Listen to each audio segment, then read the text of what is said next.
माता लक्ष्मी आएंगी घर और आपकी हर मनोकामना हो जाएगी पूरी। इतना रुपया पैसा आएगा कि गिनते गिनते थक जाओगे। धन और आपकी तिजोरी हमेशा भरी रहेगी। स्वयं महादेव ने अपने सबसे प्रिय भक्त लंकापति रावण को जीते जी बताया था, दम है तो पुत्रदा एकादशी के दिन इस देव वृक्ष को बिना किसी को बताए चुपचाप छूकर इस मंत्र को बोलकर चले आना, कंगाल भी बनेगा धनवान। इतनी धन दौलत आएगी कि संभाल नहीं पाओगे। जन्म जन्मांतर की गरीबी तत्काल हो जाएगी दूर। विश्वास नहीं है तो पुत्रदा एकादशी के दिन करके देख लेना। इस साल 2025 में पुत्रदा एकादशी बेहद ही खास और चमत्कारी होने वाली है। आज के इस वीडियो में हम जिन चमत्कारी देव वृक्षों के बारे में बात करने वाले हैं, उन देव वृक्षों में पुत्रदा एकादशी के दिन स्वयं भगवान नारायण जी का वास होता है और यह वृक्ष आपके घर के आसपास ही बड़ी आसानी से मिल जाएंगे। इन देव वृक्षों के बारे में स्वयं महादेव ने अपने प्रिय भक्त रावण को बताया है कि कोई भी व्यक्ति सही समय पर, सही मुहूर्त पर, सही क्रिया अनुसार अगर पुत्रदा एकादशी के दिन इस वृक्ष को छूकर चुपचाप आ जाता है तो उसके घर में स्वयं नारायण यानी कि भगवान विष्णु जी वास हो जाते हैं और उसके जीवन में चल रही गरीबी, दुख, कष्ट सब समाप्त हो जाएंगे। जन्म जन्मांतर की गरीबी तत्काल दूर हो जाएगी। आपका भाग्य 7वें आसमान पर चढ़ जाएगा। जहां भी जाओगे धन दौलत पीछे पीछे आएगी। इस वीडियो में हम आपको ऐसे पेड़ बताएंगे जिन्हें छूने मात्र से आपकी गरीबी तत्काल दूर हो जाएगी। मां लक्ष्मी की ऐसी कृपा होने वाली है कि आने वाले समय में आप धनवान बन जाएंगे। अगर आप पुत्रदा एकादशी के दिन कुछ खास पेड़ों को छू लेंगे तो आपकी गरीबी दूर हो जाएगी। अगर आप साल भर पूजा पाठ टोने टोटके और उपाय करके थक चुके हैं और फिर भी कोई फायदा नहीं हुआ तो इस बार एक बेहद खास और रामबाण उपाय आपके लिए आ रहा है। पुत्रदा एकादशी का दिन बेहद दुर्लभ संयोग लेकर आ रहा है। इस बार आसमान लाल होगा और ये दुर्लभ संयोग पूरे 144 साल बाद बन रहा है। पुत्रदा एकादशी का दिन बेहद दुर्लभ संयोग लेकर आ रहा है। इतना ही नहीं, 2025 की पुत्रदा एकादशी महाकुंभ में पड़ रही है, जो अपने आप में एक बहुत बड़ी बात है। महाकुंभ में आए साधु संतों ने भी उन विशेष वृक्षों के बारे में बताया है जिनका स्पर्श मात्र आपके जीवन की गरीबी और कष्टों को दूर कर सकता है। अगर आप बताए गए सही समय और शुभ मुहूर्त में इन पेड़ों को छू लेते हैं तो यकीन मानिए कुछ ही दिनों में आपके जीवन में धन की वर्षा होने लगेगी। उन्नति के रास्ते आपके लिए खुल जाएंगे। कोई भी बाधा आपका रास्ता नहीं रोक पाएगी और आपकी हर मनोकामना पूरी होगी। आपका घर खुशियों से भर जाएगा क्योंकि इन विशेष वृक्षों को छूने से स्वयं तीनों देव ब्रह्मा, विष्णु और महेश का आशीर्वाद आपको मिलेगा। इसलिए अगर आप पुत्रदा एकादशी के दिन इस उपाय को अपना लेते हैं तो आपकी सारी समस्याएं समाप्त हो सकती हैं। यह अवसर बहुत दुर्लभ है, इसे हाथ से मत जाने दीजिए। हिंदू संस्कृति में कई तरह की पौराणिक मान्यताओं को महत्व दिया गया है कि कई ऐसे पेड़ पौधे होते हैं जो कि देव वृक्ष कहे गए हैं और काफी शुभ भी माने गए हैं। प्रकृति में मौजूद कई ऐसे पेड़ पौधे होते हैं जो कि हमारे जीवन में चल रही परेशानी को दूर कर देते हैं। खास बात यह है कि पेड़ पौधे की नाम सिर्फ लोग पूजा करते हैं बल्कि औषधि के रूप में भी प्रयोग करते हैं। ये कई प्रकार की बड़ी से बड़ी बीमारी को ठीक करते हैं और वेद पुराणों में भी कई प्रकार के पेड़ पौधों का उल्लेख है। यदि आप भी पुत्रदा एकादशी के दिन इन वृक्षों को छू लेते हो तो आपको भगवान विष्णु का ऐसा आशीर्वाद मिलेगा जिससे कि आपके जीवन की समस्त परेशानियां दूर हो जाएंगी। इस पुत्रदा एकादशी के पर्व पर स्वयं भगवान नारायण इस चमत्कारी पौधे पर विराजमान रहेंगे, जिसकी बात आगे हम इस वीडियो में करने वाले हैं। और अगर आप इन पेड़ों को हमारे बताए अनुसार बिना अपना ज्यादा दिमाग लगाए, बिना अपनी बुद्धि चलाए इनको छू कर आ जाते हैं तो इससे आपका बेड़ा पार हो जाएगा और उसी वक्त तीनों देव ब्रह्मा, विष्णु, महेश का आशीर्वाद आपको तुरंत मिल जाएगा। फिर आपको धनवान बनने से स्वयं विधाता भी नहीं रोक पाएंगे। तो उन चमत्कारी वृक्षों के बारे में बताने से पहले हम आपको पुत्रदा एकादशी की पूरी जानकारी दे देते हैं ताकि आप सही शुभ मुहूर्त के अनुसार इन देव वृक्षों का स्पर्श कर सकें और उनका पूरा लाभ उठा सकें। Here's a look at my week on Facebook gaming. Monday morning, I play puzzle games. On Tuesday, अनुसार इन देव वृक्षों का स्पर्श कर सकें और उनका पूरा लाभ उठा सकें। इस साल पुत्रदा एकादशी का पर्व 31 दिसंबर 2025 मंगलवार को मनाया जाएगा। पंचांग के अनुसार पौष शुक्ल एकादशी तिथि 30 दिसंबर को शुरू होगी और 31 दिसंबर को रहेगी। पूर्णिमा के दिन स्नान, दान और भगवान सत्यनारायण की पूजा का विशेष महत्व माना जाता है। जो लोग इस दिन व्रत रखते हैं वे रात को चंद्रमा को अर्घ्य देंगे और फिर अगले दिन पवित्र स्नान और दान पुण्य करेंगे। तो अब जब आपको पुत्रदा एकादशी के सही समय और शुभ मुहूर्त की जानकारी मिल गई है तो आगे हम आपको उन विशेष देव वृक्षों के बारे में बताएंगे जिन्हें पुत्रदा एकादशी के दिन छूने से आपके जीवन की सारी समस्याएं खत्म हो सकती हैं और मां लक्ष्मी की कृपा से आपको अपार धन समृद्धि प्राप्त हो सकती है। यदि आपको पुत्रदा एकादशी के दिन पेड़ पौधों को छूना है तो किसी भी टाइम आप छू कर आ सकते हो, उसमें कोई भी दिक्कत वाली बात नहीं है। चलिए अब हम आपका ज्यादा समय बर्बाद ना करते हुए बताते हैं कि कौन कौन से पेड़ पौधे को छूना चाहिए। दोस्तों, हमारे हिंदू धर्म में देवी माता रानी के अनेक स्वरूप कहे गए हैं, जिसमें वृक्षों को भी देवी के स्वरूप कहा जाता है। तो आज मैं आप लोगों को ऐसे वृक्ष के बारे में बताऊंगा जिनको पुत्रदा एकादशी के दिन छूना बेहद शुभकारी बताया गया है। पुत्रदा एकादशी के दिन में इनको छूने मात्र से शत्रु दोष, कर्ज दोष, गरीबी दोष सब समाप्त होते हैं। पुत्रदा एकादशी का दिन भगवान नारायण को प्रसन्न करने के लिए सबसे उपयुक्त दिन माना जाता है और पुत्रदा एकादशी के पावन पर्व में कुछ ऐसे वृक्ष हैं जो कि देव वृक्ष कहे गए हैं। ये देवी के स्वरूप होते हैं, माता का स्वरूप होते हैं और हमारे धर्म में पेड़ पौधे को देवी देवता मान करके हम इनकी पूजा करते हैं और हमें पूजा भी जरूर करनी चाहिए। विज्ञान भी कहता है पेड़ पौधे मनुष्यों को फ्री में प्राणवायु प्रदान करते हैं और पेड़ पौधे हमें ऑक्सीजन देते हैं और हमारे जो कार्बन डाइऑक्साइड होता है उसे ग्रहण करके सभी प्रकार की जितनी भी नकारात्मक चीजें होती हैं उसे अपने अंदर में स्वयं सोख लेता है और हमें ताजगी प्रदान करता है। और पुत्रदा एकादशी के समय में कुछ ऐसे पेड़ पौधे हमारे धर्म शास्त्रों में कहे गए हैं जिनको छूने मात्र से व्यक्ति के बंद किस्मत के ताले खुल जाते हैं, व्यक्ति का सौभाग्य चमक जाता है।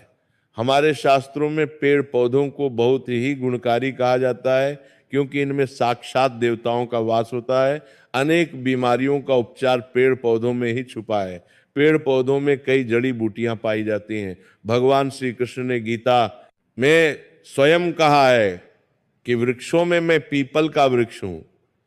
पीपल के वृक्ष को वृक्षों का राजा कहा जाता है क्योंकि पीपल वृक्ष की जो आयु होती है सबसे ज्यादा होती है, सबसे अत्यधिक होती है।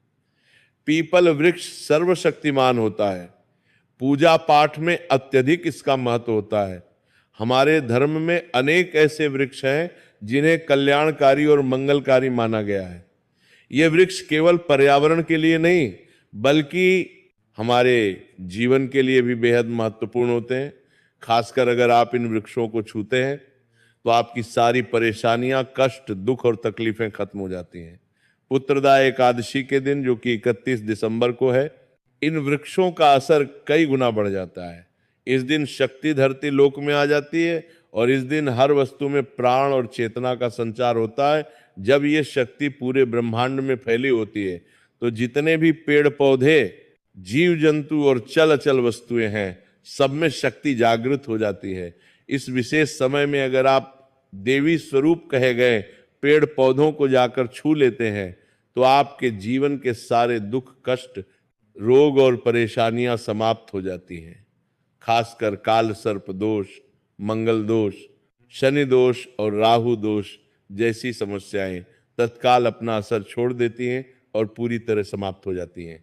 आज मैं आपको 4 से 5 देव वृक्षों के बारे में बताने जा रहा हूं जिन्हें हमारे धर्म शास्त्रों में बहुत महत्वपूर्ण माना गया है।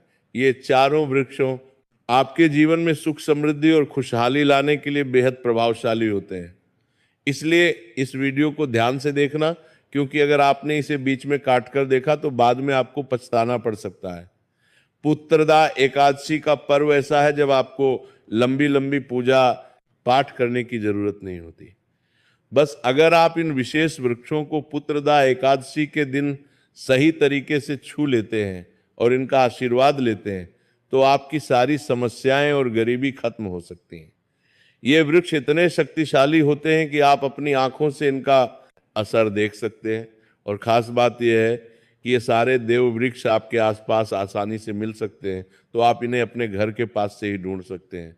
तो अब हम बात करते हैं कि कौन से वे वृक्ष हैं जिन्हें हमें पुत्रदा एकादशी के दिन छूकर आना चाहिए। ये वृक्ष न सिर्फ आपके जीवन को खुशहाल बनाते हैं बल्कि आपकी गरीबी और दुख दर्द को भी समाप्त कर देते हैं। इसलिए मैं चाहूंगा कि आप सब पुत्रदा एकादशी को इन वृक्षों की पूजा करने से आपको अनगिनत लाभ मिल सकते हैं। चलिए अब हम जानते हैं कि वे देव वृक्ष कौन से हैं जिन्हें छूने से हमारी गरीबी खत्म हो जाती है और जीवन में सुख समृद्धि का आगमन होता है।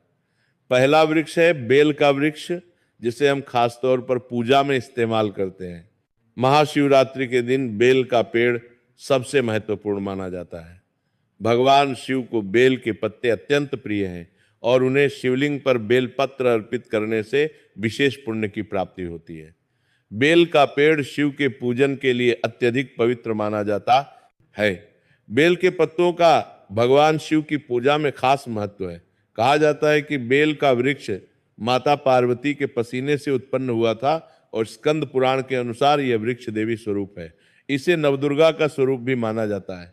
पुराणों की कथा में बताया गया है कि बेल वृक्ष की जड़ में गिरिजा देवी, तनों में माहेश्वरी, शाखाओं में दक्षायनी, फलों में कात्यायनी और फूलों में गौरी का वास होता है। पूरे वृक्ष में मां लक्ष्मी का निवास माना गया है। माता पार्वती के पसीने से उत्पन्न होने के कारण यह वृक्ष कई देवी देवताओं का प्रतीक है और इसी वजह से इसे धार्मिक दृष्टि से बेहद महत्वपूर्ण माना जाता है। अगर आप संध्या के समय शिव मंदिर या नवदुर्गा मंदिर के पास बेल के वृक्ष के नीचे घी का दीपक जलाते हैं तो इससे व्यक्ति धनवान, गुणवान और पराक्रमी बनता है। मान्यता है कि इस पेड़ का स्पर्श करने से सभी इच्छाएं पूरी हो जाती हैं, लेकिन इसे छूने से पहले एक विशेष मंत्र बोलना आवश्यक है। दर्शनम बिल्व वृक्षस्य स्पर्श पापनाशका अघोर पाप संहारम एक बिल्वम शिवार्पणम। इसका अर्थ है कि बेल वृक्ष का दर्शन और स्पर्श करने मात्र से सभी पाप समाप्त हो जाते हैं और भगवान शिव को अर्पित किया गया एक बेलपत्र भी बड़े से बड़े पापों का नाश कर देता है। इसलिए पुत्रदा एकादशी के दिन बेल के वृक्ष को छूकर अपनी मनोकामना बोलिए और फिर बिना पीछे मुड़े चुपचाप वापस आ जाइए। यकीन मानिए आपके सारे दुख, कष्ट और पाप समाप्त हो जाएंगे और धन, सुख और समृद्धि आपके जीवन में प्रवेश करेंगे। यह उपाय न केवल आपकी परेशानियों को दूर करेगा बल्कि आपके जीवन में नई खुशियों का आगमन भी कराएगा। अब मैं आपको दूसरे पौधे के बारे में बताता हूं जो भी बहुत ही महत्वपूर्ण है। यह पौधा है शमी का वृक्ष। शमी के वृक्ष को हमारे धर्म शास्त्रों में जगदम्बा के स्वरूप के रूप में पूजा जाता है। यह स्वयं माता जगदम्बा का स्वरूप है और इस पर माता जगदम्बा साक्षात विराजमान रहती हैं। अगर आप पुत्रदा एकादशी के दिन संध्या काल में शमी के वृक्ष के नीचे धूप और दीपक जलाते हैं तो आपकी सारी परेशानियां और कष्ट दूर हो जाते हैं। इसके अलावा शमी की जड़ में सिंदूर अर्पित करने से व्यक्ति को अच्छे स्वास्थ्य की प्राप्ति होती है। जो लोग लंबे समय से बीमार हैं उनके लिए ये एक बहुत अच्छा उपाय माना गया है। यदि आपके घर में कोई सदस्य लंबे समय से बीमार है तो आप उस व्यक्ति के ऊपर से 7 बार सिंदूर उतारकर शमी की जड़ में अर्पित कर सकते हैं। इससे उनके रोग जल्दी ठीक हो सकते हैं। इसके अलावा यदि आप बीमारी से बचना चाहते हैं और निरोग रहना चाहते हैं तो शमी की जड़ में सिंदूर अर्पित करना लाभकारी माना गया है। आपको पुत्रदा एकादशी के दिन शमी के वृक्ष को छूकर अपनी मनोकामना बोलनी है। ऐसा करने से आपकी मनोकामना पूरी हो सकती है और आपकी दरिद्रता समाप्त हो सकती है। अब अगला पेड़ है जिसे आपको पुत्रदा एकादशी के दिन छू कर आना है, वो है पीपल का पेड़। पीपल का पेड़ हिंदू धर्म में बहुत ही पवित्र और शुभ माना जाता है। इसे भगवान शिव और भगवान विष्णु दोनों से जोड़ा जाता है। पीपल के पेड़ की पूजा करने से पापों का नाश होता है और पुण्य की प्राप्ति होती है। पुत्रदा एकादशी के दिन पीपल के पेड़ के नीचे बैठकर ध्यान करें और वहां साफ सफाई रखें। पीपल के नीचे दीपक जलाना और पूजा करना विशेष रूप से लाभकारी माना जाता है। पीपल के वृक्ष को 108 बार ओम नमः शिवाय का जाप करते हुए प्रणाम करें। इसके बाद दीपक जलाकर पूजा करें। ध्यान रखें कि पीपल के पेड़ के नीचे कभी भी रात के समय नहीं सोना चाहिए, क्योंकि इसे अत्यंत पवित्र माना गया है। अब हम बात करेंगे अगले वृक्ष की, जिसे देव वृक्ष भी कहा जाता है। यह वृक्ष है पारिजात का वृक्ष। पारिजात का वृक्ष समुद्र मंथन से उत्पन्न हुआ था और इसे देवराज इंद्र के नंदनवन में स्थापित किया गया था। बाद में भगवान श्री कृष्ण ने इस वृक्ष को मानव कल्याण के लिए धरती पर लेकर आए। यह वृक्ष लक्ष्मी स्वरूप माना जाता है। Grab deals on casual wear on Meesho. Download the app and get up to 35% off on your first order. दर्न, क्योंकि माता लक्ष्मी भी समुद्र मंथन से ही उत्पन्न हुई थी। मान्यता है कि यदि किसी व्यक्ति के शरीर में थकान हो, पीड़ा हो या व्रत के दौरान परेशानी हो, तो संध्या समय पारिजात के वृक्ष को छूने से ये सभी परेशानियां दूर हो जाती हैं। आप पुत्रदा एकादशी के दिन इस वृक्ष को छूकर विशेष लाभ प्राप्त कर सकते हैं। अगर आप पारिजात के वृक्ष के नीचे घी का दीपक जलाते हैं और इसकी जड़ में थोड़ा सा सिंदूर अर्पित करते हैं, तो आपकी अनेक मनोकामनाएं पूरी हो सकती हैं। इसके साथ आपको एक प्रार्थना करनी है। हे पारिजात वृक्ष, आप देवी स्वरूप हैं, कृपया हमारी सभी परेशानियां दूर करें। हमारे घर में लक्ष्मी का वास हो, पितृदोष, ग्रह दोष और लक्ष्मी दोष समाप्त हो और हमारे जीवन में सुख समृद्धि का आगमन हो। यदि आपके घर में धन का आगमन कम हो रहा है और पैसा व्यर्थ खर्च हो रहा है, तो आप पारिजात के 5 फूल लेकर उन्हें अच्छी तरह सुखाकर पीले कपड़े में बांधकर तिजोरी में रख सकते हैं। यह उपाय मंगलवार के दिन या पुत्रदा एकादशी के दिन अवश्य करें। इससे आपके घर में धन की वर्षा होगी और आर्थिक स्थिति बेहतर होगी। तो अगर आप जल्दी धनवान बनना चाहते हैं या आपकी कोई अधूरी कामना है, तो इन 3 वृक्षों के बारे में बताए गए उपाय जरूर करें। खासकर यदि आप तीनों वृक्षों को छूते हैं, तो आपकी मनोकामनाएं पूरी होने से कोई भी शक्ति आपके रास्ते में नहीं आ पाएगी। पुत्रदा एकादशी के दिन इन उपायों को जरूर करें। ये उपाय आपके जीवन को संवार सकते हैं, आपके कष्ट दूर कर सकते हैं और आपकी किस्मत को चमका सकते हैं। अब हम आपको उस अगले चमत्कारी वृक्ष के बारे में बता रहे हैं, जिसे आपको पुत्रदा एकादशी के दिन छू कर आना है। यह विशेष वृक्ष है वट वृक्ष। वट वृक्ष हिंदू धर्म में बहुत ही पवित्र माना जाता है। खास तौर पर महिलाओं के लिए इसका विशेष महत्व है। यह समृद्धि, सुख और आशीर्वाद का प्रतीक है। वट वृक्ष को भगवान शिव और माता पार्वती की संयुक्त पूजा से जोड़ा जाता है। इसलिए पुत्रदा एकादशी के दिन इस वृक्ष के पास जाना और उसकी पूजा करना बेहद शुभ माना जाता है। अगर आप इस दिन वट वृक्ष की पूजा करते हैं और उसके नीचे घी का दीपक जलाते हैं, तो ये बहुत शुभ फल देता है। इस वृक्ष के चारों ओर परिक्रमा करने से जीवन में खुशहाली आती है। इसकी जड़ में दूध और पानी अर्पित करें और भगवान शिव का ध्यान करते हुए ओम नमः शिवाय मंत्र का जाप करें। पूजा के दौरान वट वृक्ष की शाखाओं और तने को भी प्रणाम करना चाहिए, क्योंकि ये जीवन और समृद्धि का प्रतीक है।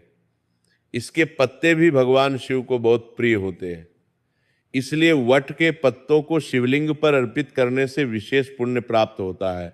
अब अगला देव वृक्ष, जिसे पुत्रदा एकादशी के दिन आपको छूकर आना है, वह है आम का पेड़। आम का वृक्ष भी हिंदू धर्म में बहुत शुभ माना जाता है।